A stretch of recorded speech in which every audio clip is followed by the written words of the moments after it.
We will have to discuss what is a directional derivative. तो directional derivative की definition क्या है? The component of gradient of phi. जैसा पहले ही कहा था कि ये भी क्या है? एप्लीकेशन है ग्रेडियंट ऑफ फाई का, directional derivative in the direction of, एक डायरेक्शन दे दी जाएगी वेक्टर डी, एक डायरेक्शन दिया जाएगा, उसके अकॉर्डिंगली हम लोग डायरेक्शन डेरिवेटिव निकालते हैं, इसलिए इसको कहते हैं डायरेक्शन डेरिवेटिव। एक तो डेरिवेटिव यूज टर्म है और फिर क्या है? डायरेक्शन, किस डायरेक्शन में हमें डेरिवेटिव निकालनी होती है। आपको डायरेक्शन वेक्टर दे रखा होगा, एक डी वेक्टर। तो जो ये जो क्वांटिटी है gradient of phi dot D का यूनिट वेक्टर, यहाँ पे डी के ऊपर एक कैप लगा हुआ है, दैट मीन्स ये डी क्या है? आपका यूनिट वेक्टर है। इसको हम लोग क्या कहते हैं? डायरेक्शनल डेरिवेटिव कहते हैं। तो अगर आपके पास डी वेक्टर दिया रखा है जिस डायरेक्शन में निकालना है, उसका सबसे पहले क्या करेंगे? आप यूनिट वेक्टर निकालेंगे। सबसे पहले यूनिट वेक्टर निकालेंगे। यूनिट वेक्टर कैसे निकालते हैं? D vector divide by modulus of D vector, this is your unit vector. तो अगर क्वेश्चन ये आता है कि कोई सरफेस है उसका नॉर्मल वेक्टर निकालिए और फिर डायरेक्शन डेरिवेटिव निकाला, ऐसा भी क्वेश्चन कह सकता है। तो नॉर्मल वेक्टर के लिए तो हम ग्रेडियंट फाई निकालते हैं, किसी पॉइंट पे अगर पूछा जाएगा तो उस पॉइंट पे भी हम लोग निकाल सकते हैं नॉर्मल वेक्टर दैट पॉइंट, और फिर किस डायरेक्शन में निकालना है वो वेक्टर आपको यहाँ दिया रखा है, इसलिए इसको कहते हैं डायरेक्शन डेरिवेटिव। तो इसको हम लोग जो है पार्शियल डेरिवेटिव से भी समझ सकते हैं, इसका एक्सप्लेनेशन भी दे सकते हैं कि क्यों इंस्टेंटेनियस रेट्स के हिसाब से जो चेंज होता है वेक्टर का, उसको ही हम लोग क्या कहते हैं? डायरेक्शनल डेरिवेटिव कहते हैं। तो now we have to take an example and find the directional derivative। तो सब यहाँ क्वेश्चन क्या क्लियरली एक्सप्लेन है कि हमको क्या निकालनी है? डायरेक्शनल डेरिवेटिव निकालनी है। तो डायरेक्शनल डेरिवेटिव के लिए आपके पास एक सरफेस इक्वेशन है और साथ ही साथ किस पॉइंट पे निकालनी है ये भी आपको पता है, और किस डायरेक्शन में निकालना है ये भी पता है। दैट मीन्स आपके पास एक डायरेक्शन दे रखी है 2i माइनस जे माइनस 2k, एक सरफेस की इक्वेशन दे रखी है 5 सरफेस दे रखा है, और किस पॉइंट पे आपको डायरेक्शन डेरिवेटिव निकालना है वो भी दिया हुआ है। तो डायरेक्शन डेरिवेटिव के लिए तो सबसे पहले आपके पास ये डी वेक्टर के हिसाब से जिस डायरेक्शन में दे रहा है उसका आप क्या करेंगे? यूनिट वेक्टर निकालेंगे और फिर ग्रेडियंट फाई के साथ डॉट प्रोडक्ट करेंगे। तो सबसे पहले फॉर्मुलेशन लिख लेते हैं हम लोग कि हमारा एम क्या है। तो we have to find gradient phi and dot D unit vector. तो सबसे पहले हम लोग ग्रेडियंट फाई निकाल लेते हैं। स्टेप 1 में हमारा क्या होना चाहिए? ग्रेडियंट फाई निकाल लेते हैं। Gradient phi nothing but I del phi del X plus J del phi by del Y and plus K del phi del phi by del z. Now we have a surface phi equals to x square yz plus 4x z square. So we have to first calculate del phi by del x and del phi by del y and del phi by del z.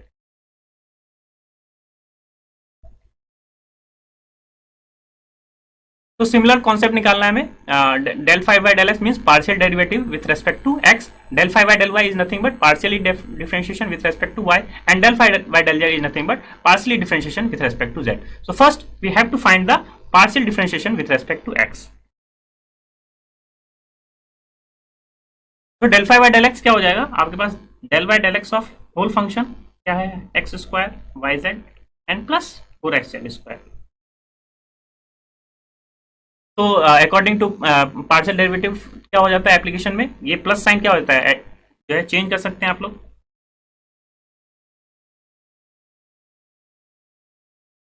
सबसे पहले इस function का निकाल लें and फिर इस function का निकाल के क्या कर लें? एड अप कर लें। जो जनरल रूल है, या डायरेक्टली आप लोग निकाल सकते थे। तो यहाँ क्या हो जाएगा? डेल बाय डेल एक्स किसका निकालना? एक्स स्क्वायर वाई जेड का। तो ये वाई जेड क्या हो जाएगा? Cap constant. तो एक्स स्क्वायर का डिफरेंशिएशन क्या होता है with respect to X? This is nothing but 2x, and Y Z जो है सिमिलरली यहाँ आ जाएगा। सिमिलरली अगेन x के रिस्पेक्ट में करना है तो 4x क्या हो गया? 4x का ही डिफरेंशिएशन होगा या x का ही डिफरेंशिएशन होगा और Z square as it is आ जाएगा। तो x का डिफरेंशिएशन क्या होता है? 1, तो this is nothing but 4z square. तो आप इसको इजीली कर सकते हैं, जिस तरह से x का डिफरेंशिएशन किया था पार्सली, उस हिसाब से y का कर सकते हैं एंड उस हिसाब से क्या करेंगे? z का करेंगे। नाउ अगर आप y के रिस्पेक्ट में करेंगे तो क्या हो जाएगा? ये तो पूरा जीरो हो जाएगा क्योंकि यहाँ y है नहीं, तो कांस्टेंट फंक्शन का क्या हो जाएगा? जीरो हो जाता है। और फिर यहाँ करेंगे तो क्या हो जाएगा? एक्स स्क्वायर जेड हो जाएगा, तो वो डायरेक्टली हम लोग यहाँ लिख लिए। सिमिलरली जेड के रिस्पेक्ट में करना है तो क्या हो गया? X square Y as it is हो जाएगा और जेड का डिफरेंशिएशन क्या हो जाएगा? 1 हो जाएगा। और सिमिलरली 4x जेड स्क्वायर करना होता तो 4x तो एज इट इज कांस्टेंट है, जेड स्क्वायर क्या हो गया? 2z हो जाएगा और 4 × 2 8 आ जाएगा। तो सिमिलरली हमने फाइंड आउट कर लिया del phi by del Y and del phi by del Z. अब इस तीनों इक्वेशन जो वैल्यू है हम लोग कहाँ पुटअप कर दें? इस इक्वेशन में पुटअप कर दें। तो finally we have the gradient of phi nothing but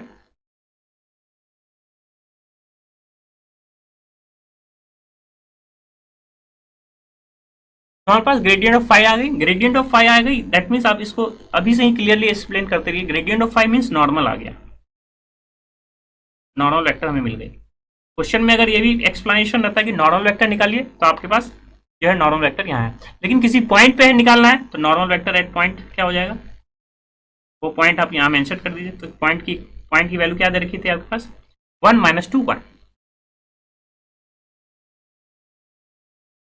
तो x की वैल्यू 1, y की वैल्यू 2 एंड z की वैल्यू क्या है आपके पास 1। तो अगर आप value x equals to 1, y equals to -2 and z equals to 1 रखेंगे, तो फाइनली आपके पास जो इक्वेशन आएगा after simplifying we have, so after putting all the values of x, y and z, finally we have the gradient vector of del phi at the point 1 - 2 1।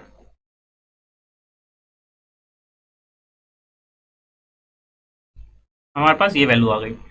यहाँ से 4 -4 + 4 ये 0 हो जाएगा, just j vector plus 8 - 2 that's 6 k vector. तो grad five हम निकाल लिया, at that point निकाल लिए। Now we have to find the direction, किस डायरेक्शन में दिया हुआ है उसको क्या करेंगे हम, यूनिट उसका वेक्टर निकालेंगे, यूनिट वेक्टर निकालेंगे। तो डायरेक्शन की वैल्यू क्या दे रखी है आपके पास, 2i - j - k। किस डायरेक्शन में आपको डेरिवेटिव निकालना है, 2i, तो डायरेक्शन की वैल्यू दे रखी है आपके पास,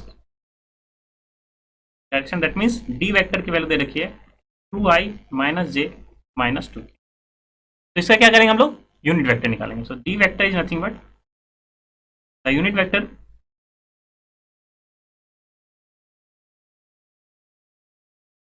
is nothing but d vector divided by modulus of d vector, simply. तो d वेक्टर ऊपर एज इट इज लिख लेते हैं हम लोग, 2i - j - 2k। मॉडलस निकालना है, मॉडलस के लिए क्या करते हैं, i का कॉम्पोनेंट का स्क्वायर प्लस j का कॉम्पोनेंट का स्क्वायर प्लस k का कॉम्पोनेंट का स्क्वायर का अंडर रूट। तो this is nothing but 2 square plus -1 square and plus -2। After simplifying we have,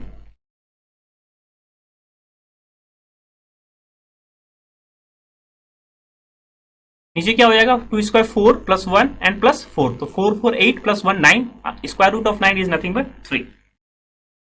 तो this is your unit vector. हमारे पास यूनिट वेक्टर मिल गई, हमारे पास नॉर्मल वेक्टर मिल गई। अब क्या करेंगे इसमें, जस्ट इन दोनों का डॉट प्रोडक्ट ही क्या कहलाएगा, आपका डायरेक्शन डेरिवेटिव कहलाएगा। तो therefore direction derivative,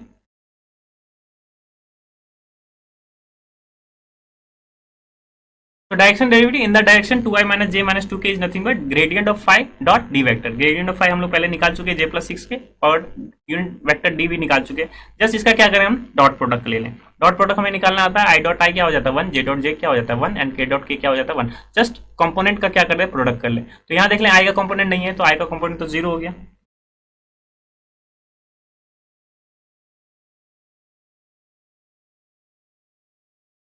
Therefore direction derivative is nothing but -13/3। बिल्कुल सिंपल टास्क है डायरेक्शन डेरिवेटिव निकालना, क्लियरली आपको एक्सप्लेनेशन हो चुका होगा।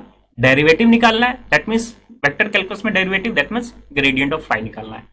डायरेक्शन डेरिवेटिव निकालना है, तो ग्रेडियंट ऑफ फाइव किस डायरेक्शन में निकालना है उसका हम लोग क्या करते हैं, यूनिट वेक्टर के साथ डॉट प्रोडक्ट कर देते हैं। आई होप, और ये किसी पॉइंट पे निकालना होता है तो उस पॉइंट पे हम लोग सेटिस्फाई करवाते हैं किसको, ग्रेडियंट ऑफ फाइव को। तो वो पॉइंट पे हम लोग gradient of five that means normal vector निकाल लेते हैं, और फिर इसी जो है डायरेक्शन डेरिवेटिव के फॉर्मुलेशन में हम लोग यूज कर लेते हैं। तो इन जनरल क्वेश्चन अगर आपको पूछा जाए, एक सरफेस दे दिया जाए, एक पॉइंट दे दिया जाए, इन द डायरेक्शन दे दिया जाए, और पूछा जाए तीनों चीज कि आपको नॉर्मल वेक्टर निकालना है, यूनिट नॉर्मल वेक्टर निकालना है, डायरेक्शन डेरिवेटिव निकालना है, तो आई होप आप उसको आप कर सकते हैं, क्योंकि नॉर्मल वेक्टर के लिए भी हम लोग क्या करते हैं, ग्रेडियंट ऑफ फाइव निकालते हैं। तो this is your normal vector. और फिर डायरेक्शन डेरिवेटिव के लिए क्या निकालते हैं, gradient of five dot D vector. Now अब अगर यहाँ पूछा जाए कि क्योंकि इंस्टेंटिनियस रेट ऑफ चेंज ही कहलाता है डायरेक्शन डेरिवेटिव, तो मैक्सिमम डायरेक्शन डेरिवेटिव कैसे निकाला जाएगा।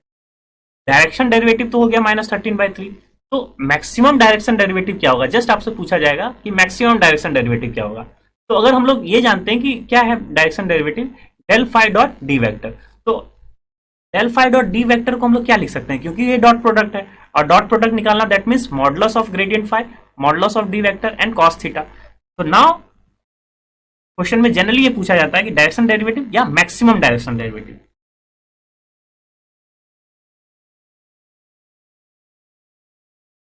सिंस जानते हैं कि डायरेक्शनल डेरिवेटिव क्या होता है, उसी कॉन्सेप्ट से मैक्सिमम का कॉन्सेप्ट निकालेंगे।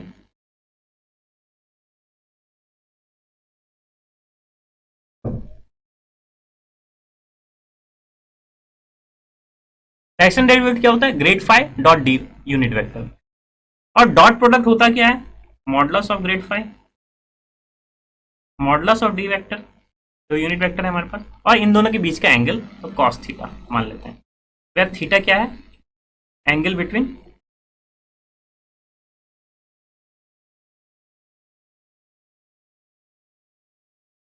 Grade phi and D normal vector. Theta क्या, इन दोनों के बीच का एंगल निकालना है। हम लोग ने किस कॉन्सेप्ट को यूज किया, A dot B vector is nothing but modulus of A modulus of B cos theta. यहाँ थीटा क्या है, angle between A and B vector. This is A vector, this is B vector, the angle between theta is A vector and B vector, ये cos theta हो गया। यहाँ भी similarly theta angle क्या है, between gradient phi and D vector का। अब हमें इसका मैक्सिमम निकालना है। मैक्सिमम निकालना है कहाँ, क्या क्या दो टर्मोलॉजी यूज है, एक तो मॉडुलस यहाँ साइन है, मॉडुलस यहाँ साइन है, मॉडुलस कॉस थीटा यहाँ है। तो सबसे पहली बात, अगर यूनिट वेक्टर का मॉडुलस की बात करें तो वो वैल्यू क्या होगी, यूनिट नॉर्मल वेक्टर है। ये यूनिट क्या है, ये यूनिट वेक्टर है। यूनिट वेक्टर का कॉन्सेप्ट क्या है कि A cap is nothing but A divide by modulus of A. इसका अगर मॉडुलस निकाले, again modulus of unit vector is nothing but modulus of A vector divide by modulus of modulus A is nothing but modulus of A. क्योंकि आप पहली बात तो modulus of ए निकाल चुके हैं, वो एक स्केलर वैल्यू आ गई, उसका मॉडुलस भी क्या हो जाएगा, एक स्केलर वैल्यू होगी। तो ओवरऑल इसकी वैल्यू क्या हो गई, 1। तो इसलिए तो कहते भी है सही क्या, यूनिट वेक्टर, क्योंकि इसका मॉडुलस क्या होता है 1, इसका मॉडुलस 1 हो गया, तो हमारे पास इसकी वैल्यू क्या हो गई, 1 हो गई। तो फाइनली जो आपके पास वैल्यू आए वो किस क्या है, gradient of phi cos theta. अब किस पे डिपेंड करता है मैक्सिमम चीज, कॉस थीटा पे, यानी एंगल पे। जो ए वेक्टर और बी वेक्टर है, यहाँ पे क्या है, ग्रेडियंट ऑफ फाई और डी वेक्टर है। एंगल मैक्सिमम कर दीजिए, या ये इसकी मैक्सिमम वैल्यू क्या होती है कॉस थीटा को, तो ये जानते हैं हम लोग, कॉस थीटा लाइज बिटवीन कहां से कहां तक, -1 to 1। तो कॉस थीटा की मैक्सिमम वैल्यू क्या होती है, 1। तो कॉस थीटा की अगर मैक्सिमम वैल्यू 1 है तो डायरेक्शन डेरिवेटिव की मैक्सिमम वैल्यू क्या हो गई, when cos theta equals to 1, यानी कि थीटा क्या हो गया, 0 डिग्री, क्योंकि कॉस थीटा थीटा क्या हो गया, 0 degree, cos 0 1। So therefore maximum directional derivative is nothing but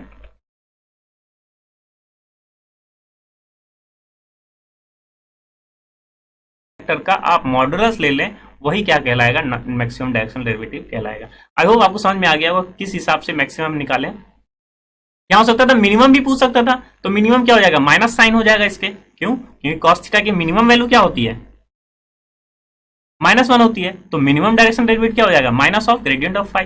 तो आप क्या करेंगे, ग्रेडियंट ऑफ फाई निकालेंगे, उसका क्या करेंगे हम, जस्ट मॉडुलस निकालेंगे, वही क्या हो जाएगा, मैक्सिमम डायरेक्शन डेरिवेटिव हो जाएगा। दैट मीन्स अगर केवल क्वेश्चन में पूछा जाता है मैक्सिमम डायरेक्शन डेरिवेटिव, तो आपको ये gradient of phi dot D vector निकालने की जरूरत नहीं है। जस्ट आप क्या करेंगे, जो ग्रेडियंट फाई निकाला है उसका हम लोग क्या करेंगे, मॉडुलस निकालेंगे। दैट मीन्स इसको हम लोग ये भी कह सकते हैं कि नॉर्मल वेक्टर का मॉडुलस जो होता है वही क्या होता है, मैक्सिमम डायरेक्शन डेरिवेटिव। यहाँ पे ये भी बताया जाता है कि मैक्सिमम डायरेक्शन डेरिवेटिव क्या होता है, क्यों, क्योंकि ये मॉडुलस ऑफ ग्रेडियंट फाई है, मॉडुलस ऑफ ग्रेडियंट फाई है। दैट मीन्स जो ग्रेडियंट फाई है उसको उसी के एंगल, मतलब उसी के डायरेक्शन में निकाल दें, मीन्स दैट मीन्स जो ग्रेडियंट ऑफ फाई है, ग्रेडियंट ऑफ फाई, इसको इसी के डायरेक्शन में इसका डॉट प्रोडक्ट ले लें, आपको क्या हो जाएगा, मॉडुलस ऑफ ग्रेड फाई हो जाएगा। आप इसको ऐसे भी एनालिसिस करते हैं, मीन्स मैक्सिमम डायरेक्शन डेरिवेटिव निकालना, जो ग्रेडियंट ऑफ फाई आया है उसी के डायरेक्शन में हम क्या निकालें, डायरेक्शनल डेरिवेटिव निकालें। तो यहां से ये कॉन्सेप्ट भी क्लियर हो सकता है, या आपके पास मैथमेटिकली जो है किस तरह से मैक्सिमम की वैल्यू निकालते हैं उससे भी आप लोग अंडरस्टैंड कर सकते हैं। तो maximum direction derivative is nothing but modulus of grad phi. Now इसी क्वेश्चन में अगर ये पूछा जाता है कि मैक्सिमम डायरेक्शन डेरिवेटिव क्या होता, तो आप क्या करते, इसी क्वेश्चन में तो इसको एक्सटेंड कर दिया जाए इस क्वेश्चन को, साथ ही साथ ये भी पूछा जाए कि इसकी maximum direct also find, A part में ये है and B maximum directional derivative. यहीं पे आप क्या कर सकते हैं, इसकी मैक्सिमम डायरेक्शन डेरिवेटिव निकाल सकते हैं। तो maximum direction derivative is nothing but, अलग पेन से यूज कर लें,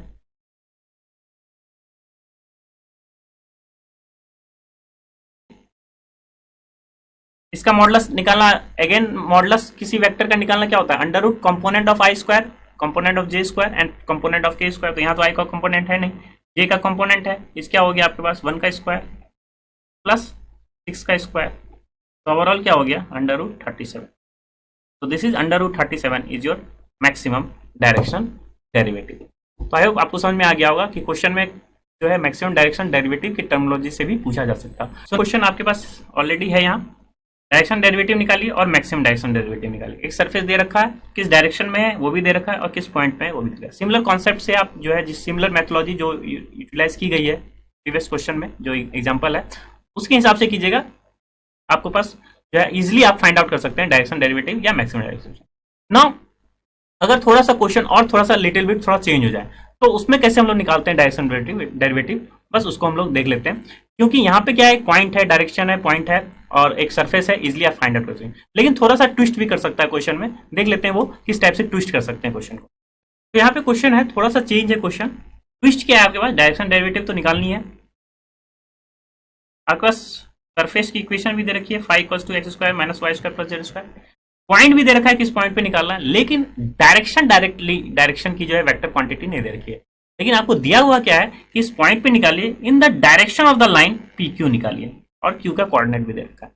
दैट मीन्स सबसे पहले तो आप तो ग्रेडियंट ऑफ फाई निकाल सकते हैं इजिली, एट दैट पॉइंट भी निकाल सकते हैं 1 2 3। तो आपके पास स्टेप्स जो हैं, आपने ग्रेडियंट फाई निकाल लिया, एट दैट पॉइंट निकाल लिया P.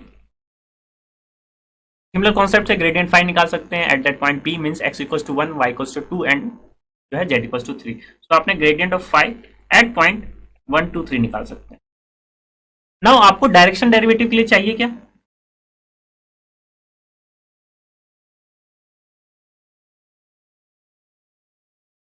you have to find the direction, और डायरेक्शन के लिए एक चीज मेंशन है, in the direction of the line P Q. तो पी क्यू की लाइन की इक्वेशन निकाल लिए, दैट मीन्स आपके डायरेक्शन की इक्वेशन आ गई। तो पी क्यू लाइन की इक्वेशन क्या होती है, ओ क्यू माइनस ओपी,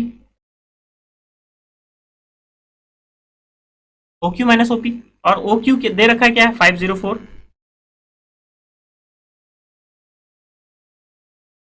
और ओ पी की पोजीशन दे रखी है 1 2 3 सकते हैं। तो क्या हो जाएगा 5 - 1 0 - 2 एंड 4 - 3। तो आपके पास पी क्यू की जो कोऑर्डिनेट है वो क्या हो गई,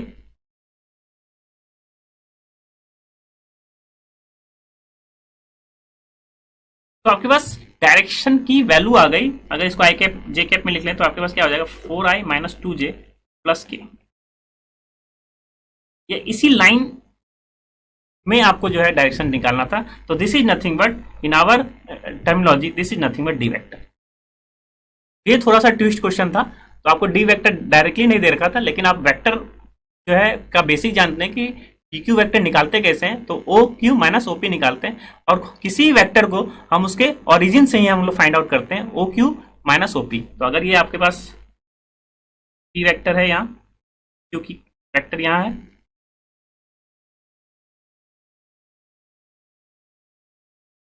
तो इस लाइन को निकालने के लिए हम क्या करते हैं, इसको ओ से ज्वाइन करते हैं, and this is O Q, जो कोऑर्डिनेट निकल जाता है, क्यू की कोऑर्डिनेट दे रखा है और पी की कोऑर्डिनेट दे रखा है। तो दिस माइनस दिस हमारे पास क्या हो जाता है, पी क्यू वेक्टर हो जाता है। पी क्यू वेक्टर निकालने के लिए क्यू से हमने पी को पॉइंट को क्या क्या सब्ट्रैक्ट कर लिया, और इन द वेक्टर क्वांटिटी में लिखने के लिए क्या करते हैं, जो फॉर्म है ट्रिपलेट है उसको आई कैप जे कैप एन कैप है। सो नाउ ये नॉलेज चेक के लिए आपके पास अब नाउ क्वेश्चन बन चुका है, क्योंकि डी वेक्टर हमने बता दिया कि डी वेक्टर क्या है, और ग्रेडियंट फाई यहाँ निकाल सकते हैं और इसके साथ इसका डॉट प्रोडक्ट कर सकते हैं। तो आई होप आपको डायरेक्शन डेरिवेटिव और थोड़ा सा ट्विस्ट भी क्वेश्चन में कर सकता है, उसको भी आप लोग इजीली फाइंड आउट कर सकते हैं। तो सबसे पहले नॉर्मल वेक्टर निकालते हैं, normal vector that means gradient of phi निकालते हैं, क्योंकि स्टार्टिंग में ही बता चुके हैं कि ये क्या है, एप्लीकेशन ऑफ जो है डेरिवेटिव है।